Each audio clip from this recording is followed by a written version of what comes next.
expérimenter l'amour de Dieu. Et mon désir, c'est que chacun de nous, chacun de vous, expérimente encore l'amour de Dieu. Et Ryan a fait l'introduction avec sa lecture de versets pour m'introduire, et j'aimerais qu'il relie ces versets pour introduire ce message.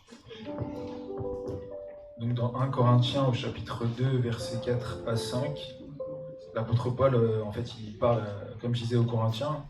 Et en fait, dans le contexte, juste, c'était une église qui était habituée, qui était influencée par la culture grecque. En fait, du coup, ils aimaient bien entendre des discours de sagesse humaine. Et il leur dit, ma parole, ma prédication ne reposait pas sur les discours persuasifs de la sagesse, mais sur une démonstration d'esprit et de puissance, afin que votre foi soit fondée non sur la sagesse des hommes, mais sur la puissance de Dieu. Non sur la sagesse des hommes, mais sur la puissance de Dieu. Non sur la sagesse des hommes, non sur la sagesse des hommes, mais sur la puissance de Dieu. Et dans le mot sagesse,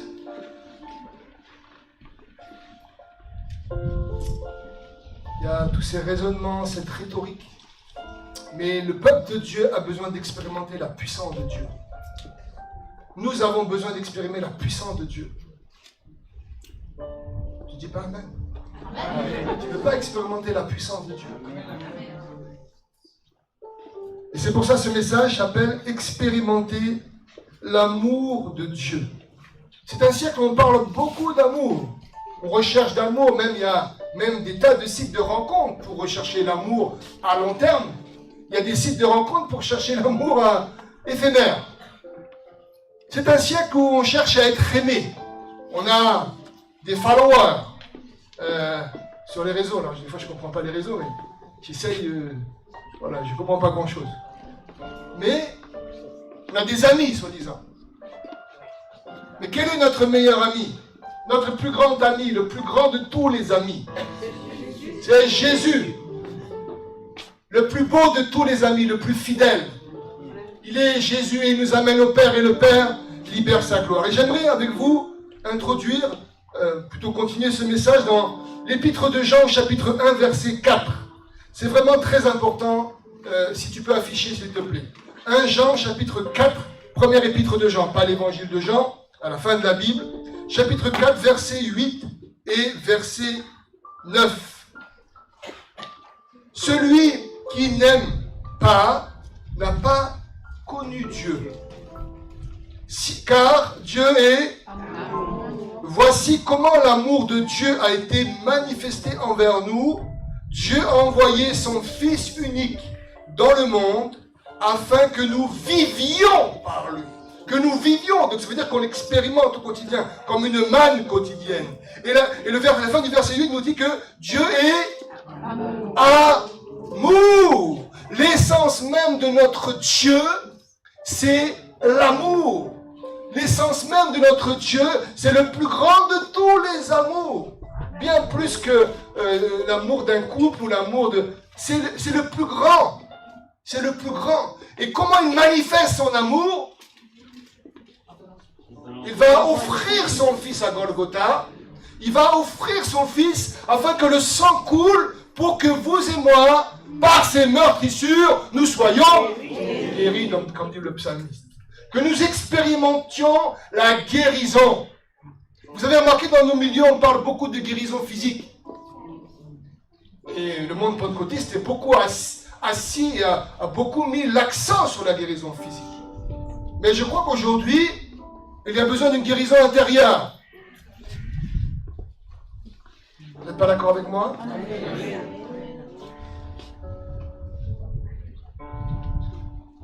La loi royale. Jésus dira dans Romains, chapitre 13, verset 9. En effet, Romains chapitre 13, verset 9. En effet, les commandements, tu ne commettras pas d'adultère, tu ne commettras pas de meurtre, tu ne commettras pas de vol, tu ne rendras pas de faux témoignages, tu ne convoiteras pas, et tout autre commandement se résume dans cette parole. tu aimeras ton prochain comme toi-même. Wow. Mais, si tu prends une échelle de 1 à 10 sur l'amour que Dieu est en train de te donner, si tu es à qu'à 2 sur 10 de l'expérimentation de l'amour du Père, tu ne pourras pas donner les 8 qui restent.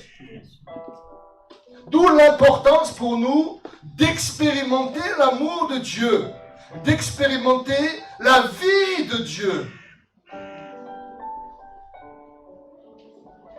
Tu aimeras ton prochain comme toi-même. L'amour ne fait pas de mal au prochain. L'amour est donc l'accomplissement de la loi. Jésus dira dans l'évangile de Marc, chapitre 12, versets 30 à 33. Regardez ce que dit le Seigneur. Il va parler du Shema Israël. On reviendra un peu après, Deutéronome chapitre 6, et on prendra quelques versets.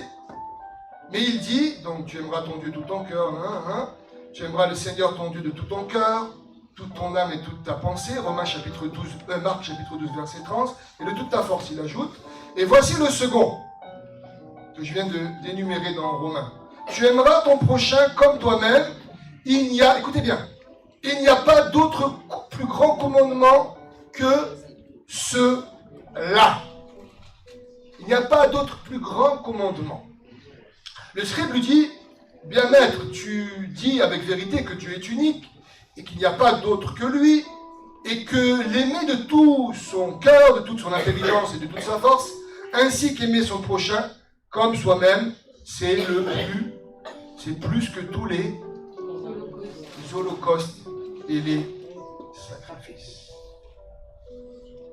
Vous avez remarqué, parfois dans notre vie chrétienne, on se dit, on est devant Dieu, on dit Seigneur, j'ai tout fait. Et je l'entends souvent quand je suis en relation avec vous. J'ai tout fait, j'ai fait mon maximum, et puis je vois rien. Je vois pas les choses se débloquer. Je vois pas les choses avancer comme je l'aurais espéré. Mais tu as besoin d'expérimenter l'amour de Dieu, tu as besoin d'expérimenter le salut de Dieu d'une manière nouvelle. Et c'est vraiment un message qui, je crois, est très important. Pour notre Seigneur, quand le Seigneur débute son ministère, il va se retrouver dans sa ville natale, là où il ne sort rien de bon, en Nazareth, la Bible dit. On l'appelait Jésus de Nazareth. En réalité, c'est Jésus de Bethléem. Il est né à Bethléem. Il a accompli les prophéties. Il descend de la ville de davidique, du roi David. Et il est là, et il va... Il n'y a pas de hasard. Il tombe le jour où on lit le livre du prophète Ésaïe au chapitre 61. Et il va déplier le rouleau. Dans la coutume de l'époque, l'invité était celui qui effectuait la lecture hebdomadaire. Et là, il va lire et il lit. Et j'aime beaucoup cela. Si tu peux mettre, s'il te plaît, dans l'évangile de Luc, chapitre 4, verset 18.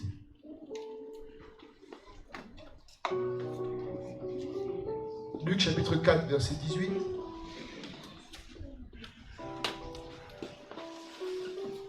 Il dit, l'Esprit du Seigneur est sur moi, parce qu'il m'a oint pour annoncer une bonne nouvelle aux pauvres.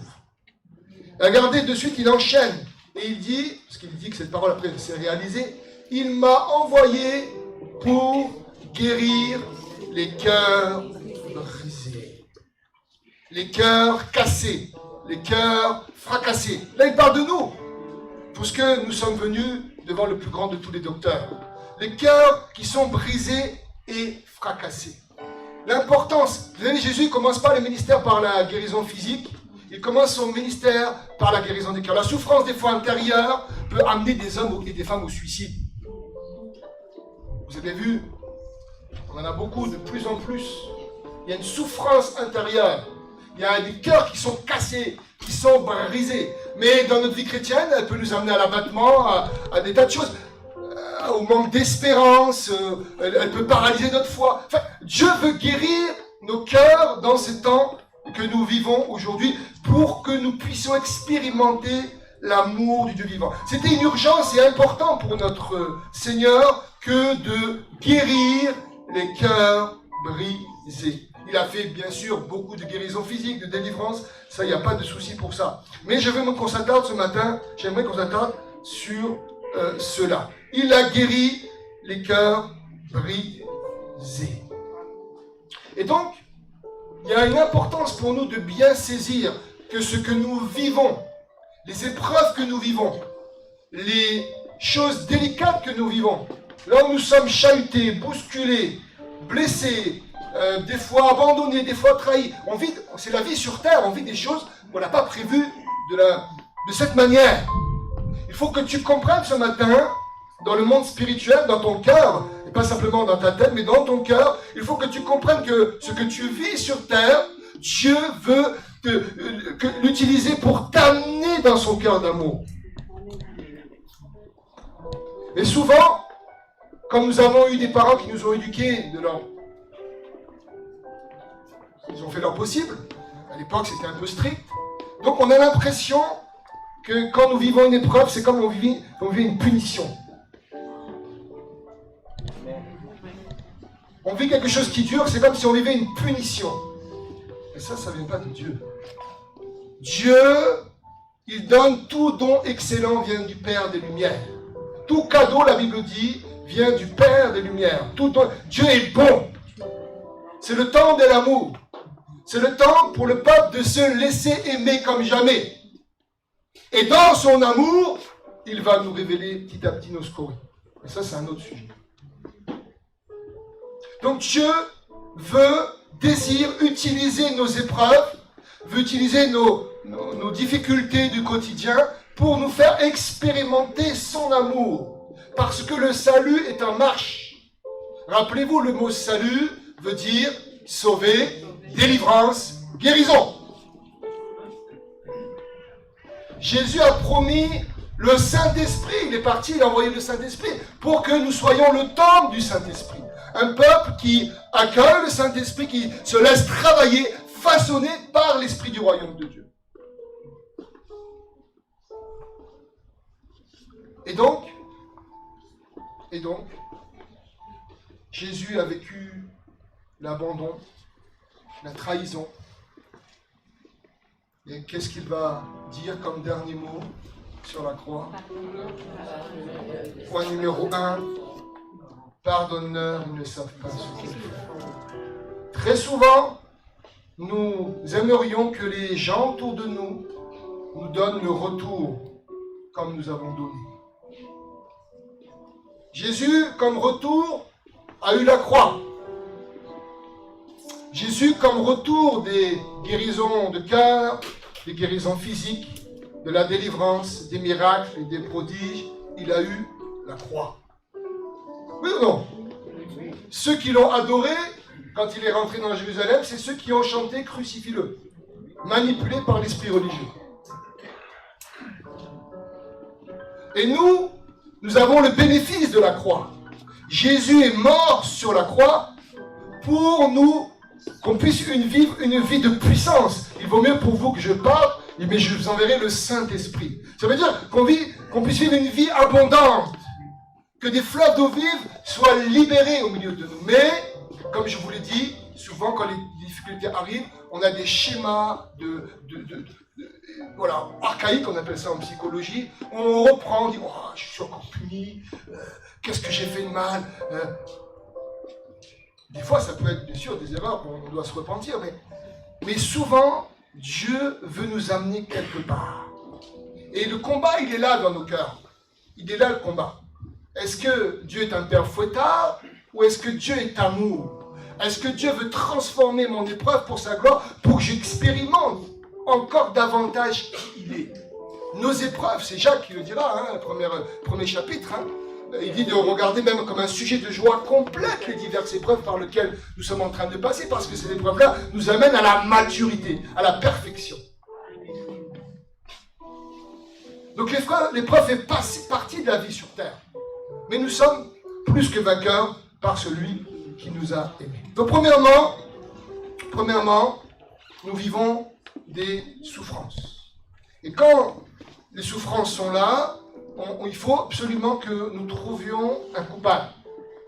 Nous, les humains. Ça peut être une personne. Ça peut être un groupe de personnes. Ça peut être l'administration. Ça peut être une personnalité qui a de l'autorité. Ça peut être un président, un professeur, un père. Il faut absolument, dans notre arrière-plan, qu'on trouve un coupable. Et le Seigneur nous demande de pardonner.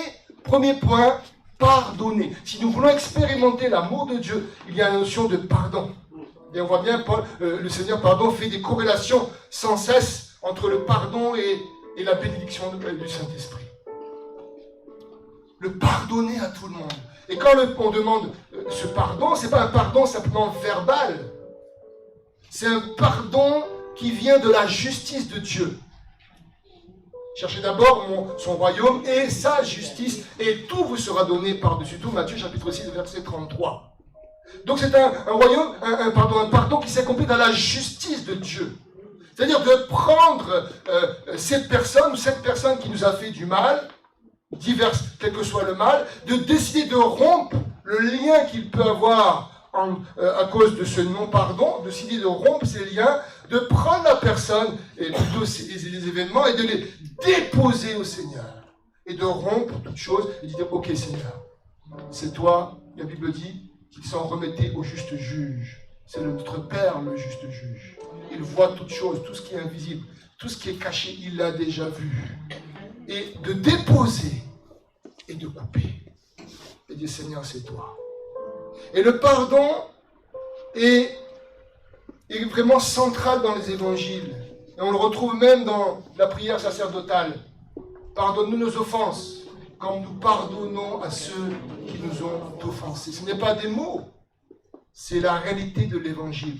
C'est la réalité de la vie dans l'Esprit Saint. Et quand je pardonne, là, je peux commencer à activer, je commence à activer l'expérimentation de l'amour de Dieu dans le domaine bien précis que je suis en train d'aborder. Et je commence à expérimenter. Je peux commencer à expérimenter la guérison.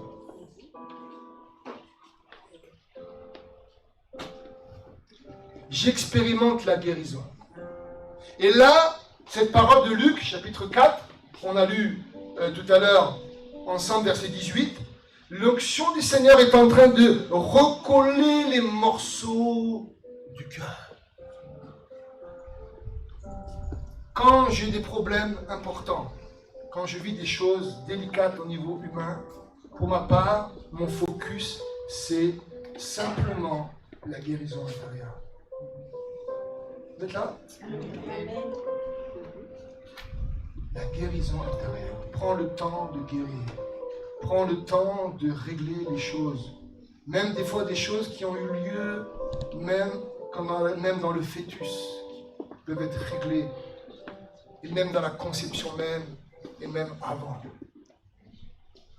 Dieu veut qu'on mette nos vies sur l'autel pour qu'il puisse recoller, ou plutôt recoudre nos cœurs, pour qu'on puisse expérimenter son amour.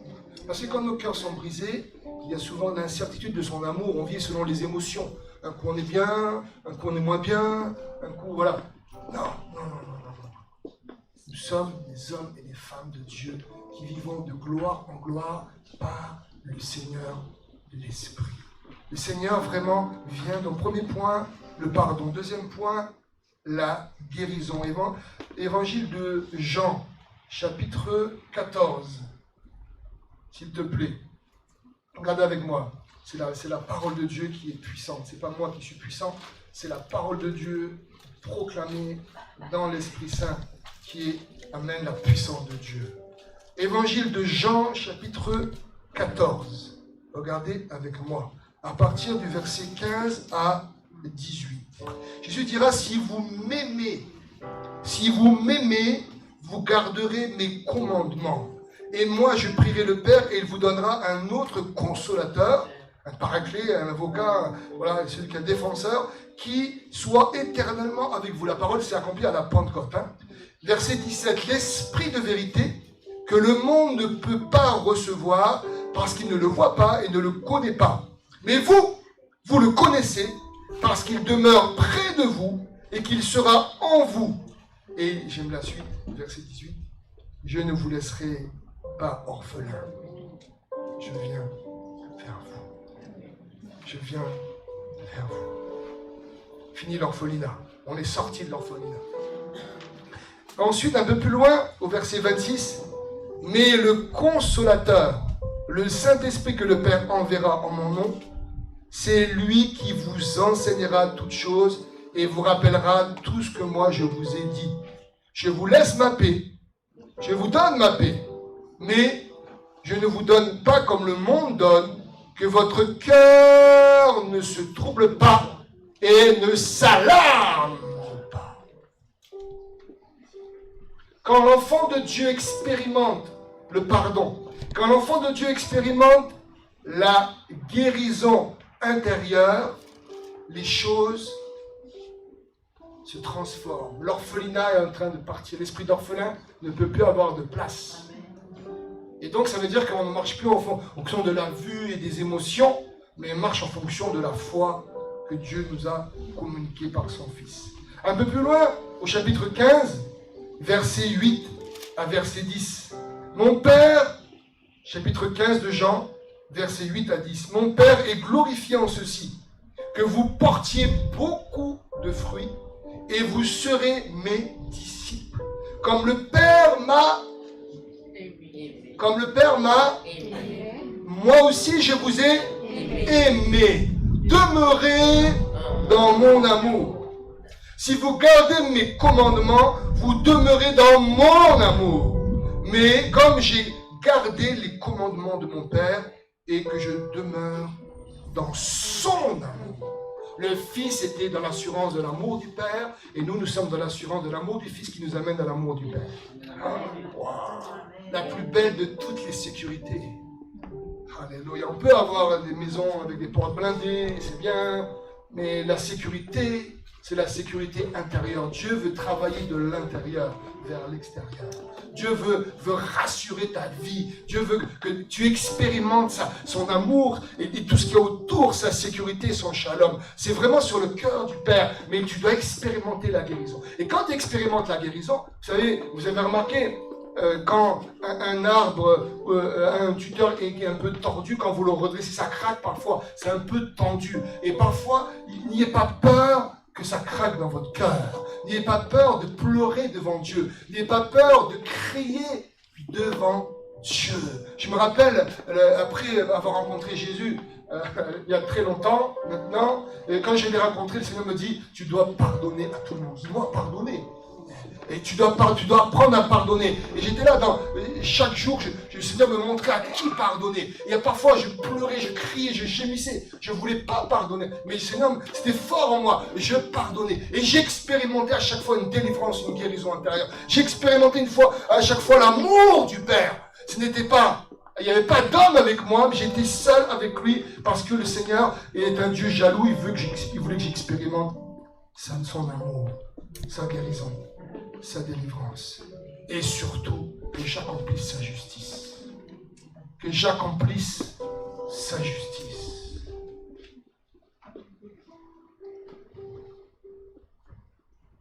Le Seigneur veut que tu expérimentes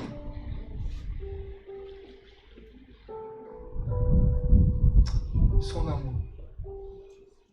Et il veut simplement que tu enlèves tout ce que tu as refoulé. Tu as dit, ok, tu as mis de côté. Tu as dit, non, je suis forte. Je suis fort, je mets de côté. Non. Nous sommes, en nous-mêmes, nous sommes faibles, dira l'apôtre Paul. Mais par son amour, nous sommes plus que vainqueurs. Et donc, tu as voulu te créer une carapace. Tu t'es créé une carapace. Et le Seigneur, par son amour, veut l'enlever pour guérir ton cœur. Et quand tu vas guérir dans ton cœur, tu vas pouvoir expérimenter des choses nouvelles avec Dieu. Une nouvelle dimension avec Dieu.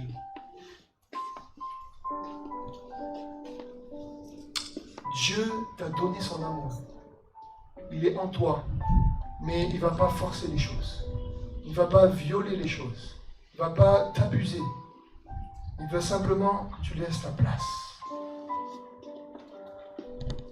C'est le plus grand de tous les seigneurs. Il ne veut pas te forcer, mais il veut simplement que tu lui ouvres ton cœur. Et le christianisme d'aujourd'hui a besoin, je le crois, d'expérimenter l'amour de Dieu de manière nouvelle. Quand j'expérimente l'amour de Dieu, je n'attends plus les mêmes choses des hommes. Je n'attends même plus les mêmes choses de ma communauté. J'attends tout de lui.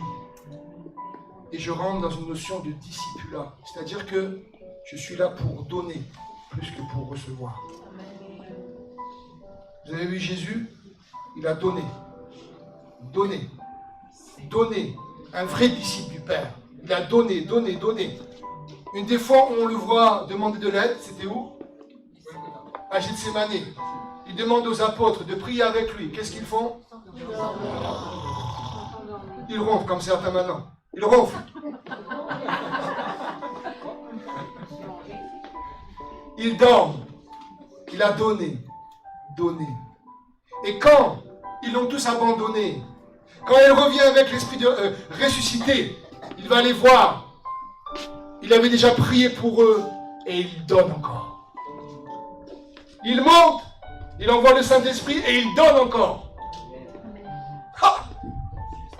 Ils l'ont abandonné, ils ont été infidèles, ils l'ont rejeté, ils l'ont renié. L'apôtre Pierre part 3 fois et lui dit, quand tu seras revenu à toi, Pierre, il dit, fais-toi du bien. Reçois le Saint-Esprit pour en vivre heureux et béni sur la terre. Quand tu seras revenu à toi, fais du bien à mon peuple. Paie mes brebis. Vous êtes là?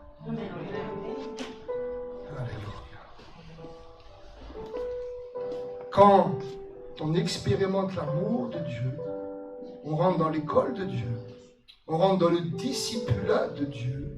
Et qu'est-ce qui se passe? On sert, on se met au service du royaume de Dieu. C'est pas que l'Église, hein, c'est bien plus grand que ça. On se met à servir et on attend de moins en moins des hommes. Dieu permet des fois, parfois, que tu ne sois pas remercié à ta juste valeur. Pour voir ton cœur.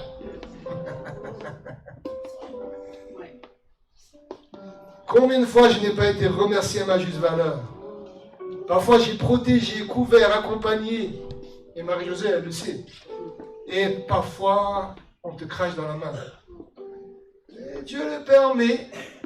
Dieu le permet pour voir ton cœur, mon cœur. Comment vais-je réagir?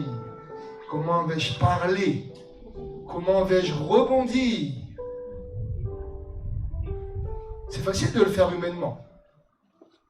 Mais de le faire avec Dieu, de se laisser guérir, de pardonner, de laisser le Saint-Esprit guérir, recoller les morceaux du cœur, de prendre le temps avec Dieu de guérir pour pouvoir ensuite aimer mon ennemi. Et parfois, mon ennemi, c'est moi-même. Et même, je dirais souvent. Paul dira qu'il fait le mal qu'il ne veut pas, ne fait pas le bien qu'il veut.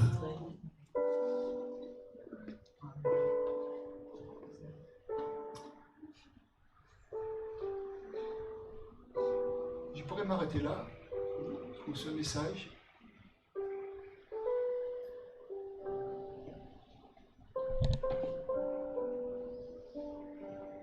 Tout ce que je vous dis là, je l'ai expérimenté, je l'expérimente.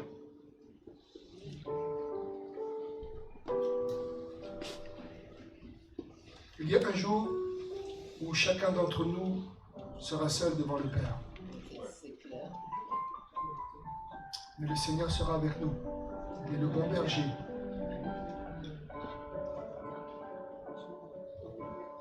En même temps, Dieu lève une église. Dieu lève un peuple. Une église, il est la tête de l'église. Il est le chef de l'église. C'est la tête.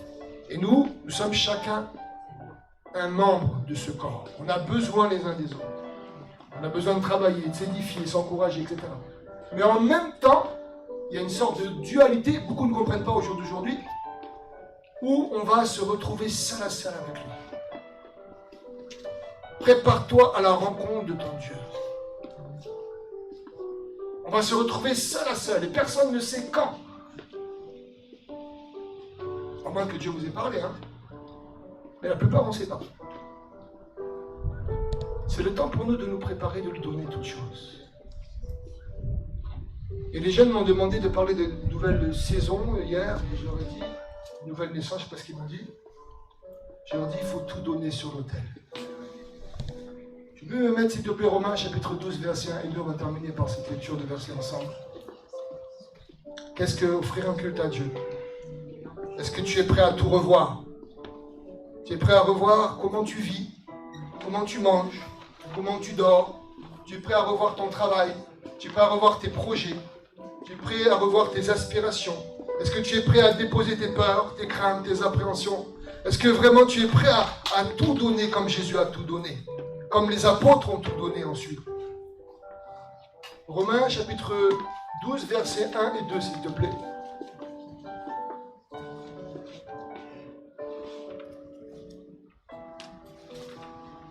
Regardez avec moi.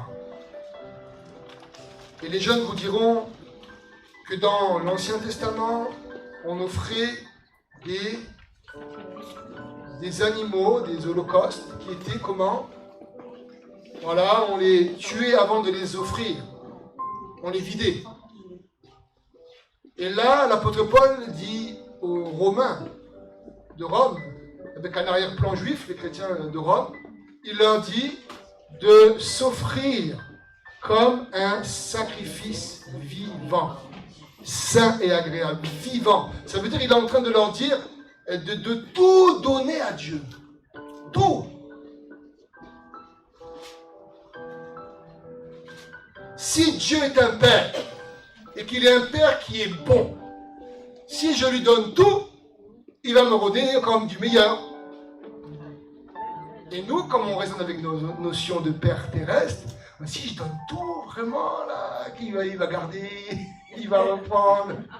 C'est là où on en voit, c'est là où on peut savoir où on en est dans notre maturité de l'amour du Père.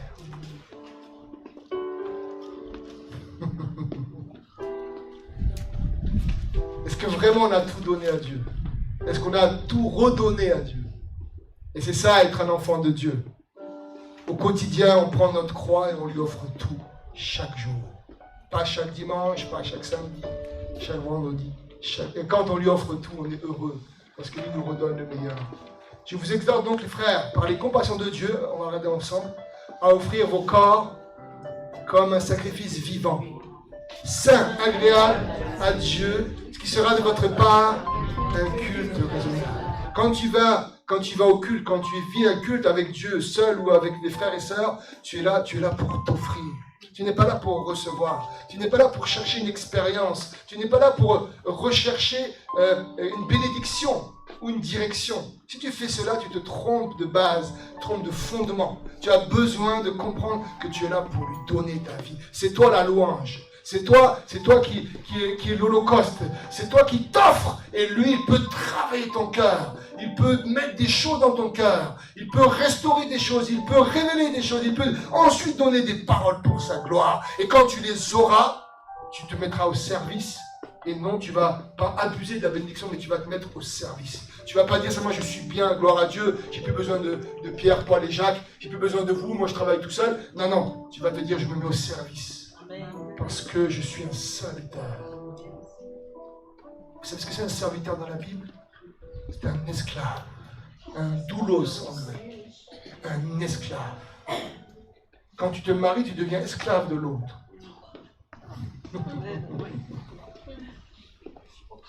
Tu deviens serviteur de l'autre.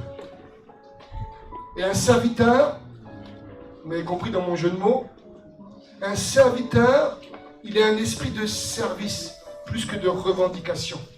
Et vous remarquez, quand nous on se marie au XXIe siècle, qu'est-ce qu'on fait? On se marie pour être comblé dans plein de domaines, au lieu d'avoir un esprit de service.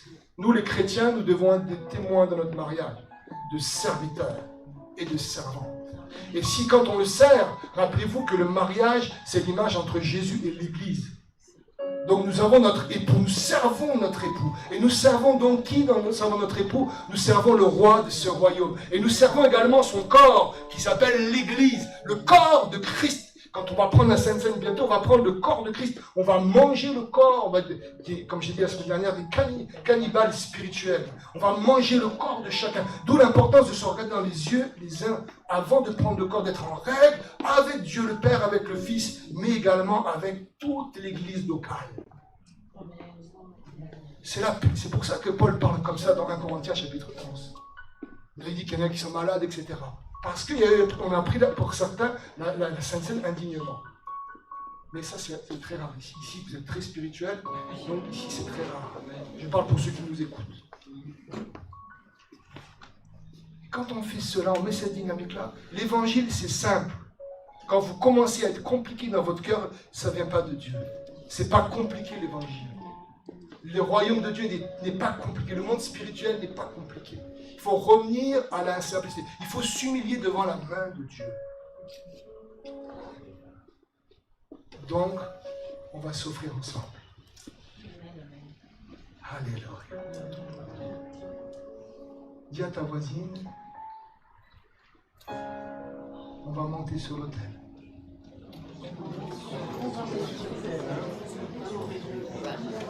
On va monter sur l'autel ensemble.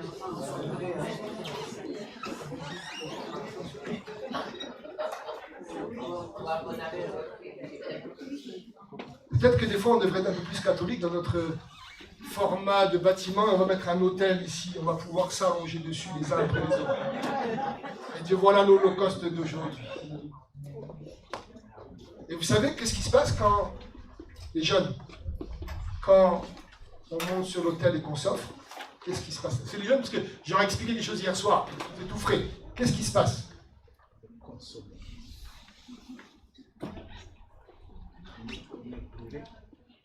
Oui, qu'est-ce qui va se passer? Qu'est-ce que tu vas faire? Il va s'appeler comment?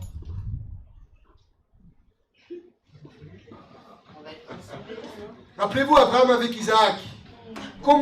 Quel est le nom qu'on donne à l'Éternel quand Abraham offre Isaac? Jéhovah Jireh. Ça veut dire l'Éternel a pourvu. Et nous, on cherche à ce que Dieu pourvoie nos besoins du quotidien, nos blessures hautes. Mais, il faut aller sur l'autel. Et là, Abraham a expérimenté, il est mort à lui-même, il est mort à toutes les paroles qu'il a reçues de l'Éternel avant. Il a tout offert sur l'autel, son fils Isaac. Et Dieu s'appelle Jéhovah Jireh. Mais, Romains chapitre 12, versets 1 et 2, il est monté sur l'autel avec son fils. C'était pas Isaac qui était sur l'autel, hein? C'était Abraham et Isaac. Et toutes les paroles qu'il a reçues de Dieu avant, il a tout donné. Et Dieu peut manifester sa gloire. Amen. Les amis, Dieu cherche un peuple à fond avec lui. Dieu cherche un peuple entier qui boue pour lui.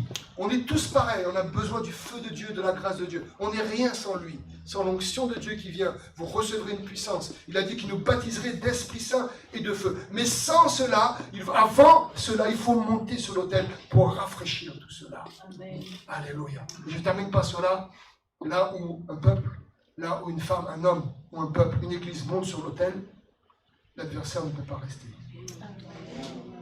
L'adversaire ne peut pas avoir d'emprise. Là, il y a la mort, il y a l'esprit de résurrection automatiquement qui se manifeste. Il ne peut pas rester. Il ne peut pas rester. Il est obligé de s'enfuir. Alléluia. Quand tu viens faire tous tes raisonnements, il est obligé de s'enfuir. Parce qu'il ne résiste pas. La Bible dit que les démons tremblent devant le nom de Jésus-Christ. Quand le nom de Jésus-Christ se manifeste, l'Éternel des armées, les démons tremblent.